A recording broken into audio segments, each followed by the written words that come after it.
রিফায়েতপুর ইউনিয়নের হরিণগাছি প্রাথমিক বিদ্যালয়ের আয়োজিত ইউনিয়নের বিএনপির কর্মী সভায় বা জনসভার আজকে আমাদের দৌলতপুর থানার আহ্বায়ক কমিটির সদস্য জনাব নজরুল ইসলাম সাহেব নেতৃত্বে এই রিফায়েতপুর ইউনিয়নের জনসভা। এখানে উপস্থিত আছেন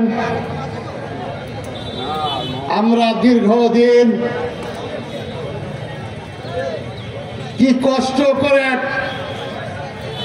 17 বছর নির্যাতিত হয়েছি, যারা দৌলতপুর থানা বিএনপি করেন তারা সবাই জানেন। এখানে উপস্থিত সেই নেতা রেজা আহমেদ বাচ্চুল্লাহ, আর উপস্থিত আছেন আমার সাথী নেতৃবৃন্দ এবং এখানে উপস্থিত